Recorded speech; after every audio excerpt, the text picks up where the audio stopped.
Une jeune enseignante et son élève entretiennent une relation un peu malsaine. Elle va tout faire pour trouver une solution à ce problème et ne pas en venir aux extrêmes. Pour savoir comment elle va s'y prendre, regardez la vidéo en entier. Un peu de changement pour ce thriller dramatique un peu malaisant qui nous vient tout droit des Pays-Bas. Die Leerling. Le film commence par nous présenter une enseignante au lycée du nom de Lana. Elle est mariée et a une petite fille nommée Racha. Au lycée où elle enseigne, il y a Benny, un élève beau gosse mais qui se comporte de façon insolente. Pendant les cours, il passe son temps à fixer Lana de façon très explicite. Il semble être tombé amoureux d'elle, et Lana est un peu attirée par lui également, mais elle ne sait pas trop comment elle est supposée s'occuper de Benny, car ce n'est qu'un de ses élèves. Lana essaye donc de réfréner comme elle peut cette attraction qu'elle ressent. Puis, Lana va chercher sa fille Racha à l'école. Cette dernière lui dit que sa journée était particulièrement ennuyeuse, et Lana en rigole. Un jour, un des élèves de Lana fait un exposé et l'enseignant remarque deux filles qui rigolent en regardant un film sur leur téléphone. Puis elle confisque le téléphone de l'une des deux, Valérie, qui se moque de Lana en disant que ce n'est qu'une vieille sorcière. Toute la classe rigole en entendant cela, et Lana la menace d'aller se plaindre à l'administration. Pendant la pause, Lana prend un thé et remarque soudainement Benny qui cherche des ennuis à Valérie. Elle vide son sac par terre et casse son vélo en le jetant au sol. Le lendemain après les cours, elle va voir Benny et lui dit qu'elle aimerait parler avec lui de quelque chose. Elle l'emmène dans une salle de classe vite et lui demande de s'asseoir. Elle lui demande s'il se sent bien à l'école et en classe, mais Benny ne lui répond pas et reste évasif. Au lieu de cela, il demande à Lana ce qu'elle veut de lui. Lana, perplexe, lui répond qu'elle est seulement inquiète pour lui et lui rappelle qu'il n'aurait pas dû se comporter ainsi avec les filles de sa classe. Elle met sa main sur sa cuisse et ajoute que s'il a besoin de quoi que ce soit, il peut lui demander. Grosse erreur, madame la professeure. Puis elle va aux toilettes, se baisse et boit un coup au robinet. Quand elle relève la tête, elle découvre que Benny la rejoint et commence à stresser. Il attrape directement sa poitrine avec sa main et elle le repousse. Mais Benny recommence avec un sourire séducteur sur son visage. Il ose même l'embrasser sur la joue. Et il a pas froid aux yeux, le jeune homme, hein. Cela fonctionne et elle s'abandonne dans ses bras, mais soudain reprend ses esprits et l'arrête immédiatement dans son élan. Elle lui dit sévèrement que cela est impossible entre eux. Benny hausse le ton et déclare qu'il sait qu'elle en a envie. Lana lui répond qu'elle ne veut pas la moindre histoire avec un de ses élèves. Le lendemain, dans le hall du lycée, Benny dit à Lana qu'il voudrait la voir après les cours, mais celle-ci refuse d'emblée. Ils descendent ensemble les escaliers tout en discutant, et Lana insiste sur le fait qu'elle ait honte de ce qui s'est passé entre eux. Elle ajoute que Benny devrait oublier toutes les pensées malsaines qu'il pourrait avoir à son égard. Elle le laisse sur ses paroles et se dirige vers le parking, où elle découvre que l'un de ses rétroviseurs est cassé et que sa voiture a été rayée. Plus tard, son mari, Wad, lui demande comment ceci est arrivé et elle lui répond qu'elle a heurté un lampadaire. Son mari, d'un air circonspect, lui demande comment un lampadaire pourrait faire ce genre de rayure. Prise au dépourvu, elle se contente de répondre que cela arrive parfois.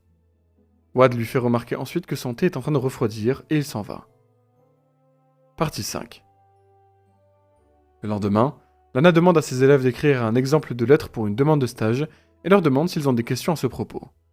Benny lève la main et lui demande si elle compte quitter son emploi parce qu'il l'a vue aller voir la directrice. Toute la classe éclate de rire, et Lana l'informe qu'elle va se plaindre de lui à la directrice justement. Benny, toujours insolent, dit haut et fort que c'est sûrement parce qu'elle aime brouter le gazon de la directrice. À cet instant, Lana se met en colère, prend son sac et le jette à l'extérieur de la classe. Elle ajoute que soit Benny sort, soit c'est elle qui sort, mais il va falloir prendre une décision. Au même instant, un autre élève jette une brosse sur le tableau et rate Lana de peu.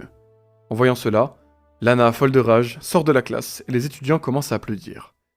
Le lendemain, tandis que Lana aide Racha pour ses devoirs, son téléphone commence à sonner encore et encore. Quand elle se décide enfin à décrocher, il n'y a personne à l'autre bout du fil. Le lendemain, lorsqu'elle arrive au lycée, elle est choquée de voir Benny assis seul dans la classe, bien avant l'heure. Paniquée, elle dit à la réceptionniste de l'accueil qu'elle ne se sent pas bien, puis elle rentre directement chez elle. Le soir, tandis qu'elle prépare le dîner, Wad lui demande comment s'est passée sa journée. Elle ment et lui répond qu'elle était toute la journée au lycée et qu'elle était débordée avec ses élèves et la correction des copies. Si elle ment, c'est qu'elle sait qu'elle est quelque part coupable. Le jour suivant, après avoir déposé Racha à l'école, elle ne va pas travailler non plus et va prendre l'air au bord d'une rivière en mangeant une pomme. Elle va ensuite au musée et observer les peintures pendant un bon moment. Soudain, ses yeux aperçoivent Benny et elle est prise de panique. Elle essaye de partir en vitesse, mais il la rattrape dans l'ascenseur. Benny dit à Lana qu'elle lui a manqué et quelle est la seule raison pour laquelle il va en cours. Il s'approche d'elle et commence à toucher sa poitrine. Lana commence à perdre le contrôle de ses pensées et essaye de l'embrasser à 2 reprises. Cette fois, c'est Benny qui l'arrête et qui commence à faire courir ses doigts sur son corps entier. Ici, je veux dire quelque chose. J'apprécie vraiment que vous soyez abonné à notre chaîne, car 95% des gens regardent nos incroyables histoires, mais oublient de s'abonner à notre chaîne. Alors, abonne-toi maintenant et profite du reste de l'histoire. Cette nuit-là, Lana fait de nombreux cauchemars et se réveille en panique, mais sa famille ne le remarque pas. Le lendemain, elle s'introduit dans le bureau de la directrice du lycée et vole les sujets d'examen. Quand tous les élèves sont à la cantine pour déjeuner, elle les glisse dans la veste de Benny pour le piéger. Le jour suivant, Lana va s'asseoir dans la salle de pause et discute avec d'autres professeurs. Elle aperçoit alors que des membres de la sécurité sont en train d'emmener Benny. Il va être sanctionné pour avoir volé les sujets d'examen. Une fois expulsé cependant, Benny commence à manquer à Lana et elle se remémore les instants passés avec lui. Un jour, Lana et Rasha vont à la librairie car la petite voulait acheter un livre pour sa copine Kim, mais une fois là-bas, elle force Lana à lui acheter un animal en peluche. Lana refuse et Rasha part en courant et disparaît de sa vue. Lana commence à la chercher et après 45 minutes, elle va demander à la sécurité de regarder sur les caméras de surveillance. Sur les enregistrements, elle voit que Benny les suivait et commence à paniquer lorsqu'elle le voit sortir du magasin avec lui. À cet instant, elle reçoit un appel de son mari Wad et est folle de joie d'entendre que Rasha est à la maison avec lui. Elle remercie les agents de sécurité et rentre chez elle. Le soir, tandis que toute sa famille dort profondément, elle entend tambouriner à la porte. Elle va vérifier et constate que ce n'est que dans sa tête. Elle va dehors et les bruits s'estompent. Elle verrouille la porte. Puis elle commence à s'imaginer faire des choses avec Benny, et ce, toute la nuit durant. Au petit matin, lorsque Watt se réveille, elle reprend ses esprits et le couple s'enlace. Plus tard dans la journée, Lana décide de se rendre chez Benny en voiture. Là-bas, elle attend qu'il sorte à quelques mètres de distance. Quand il sort enfin et monte sur son scooter, Lana décide de le suivre. Une fois arrivée dans un endroit isolé et calme, elle accélère brusquement et percute le scooter de Benny pour le faire tomber. Quelques mètres plus loin, elle gare sa voiture et en sort pour aller voir si elle est enfin débarrassée. C'est ici la preuve qu'elle était prête à tout pour faire sortir Benny de sa vie, même jusqu'à prendre sa vie pour se protéger elle et sa famille. C'est ainsi que le film se termine. J'espère que vous avez aimé ce résumé. N'hésitez pas à nous dire en commentaire le genre de film que vous voudriez voir résumé. Cliquez sur une des images à l'écran pour poursuivre vos découvertes. Et à très vite pour une nouvelle vidéo, et d'ici là, prenez soin de vous.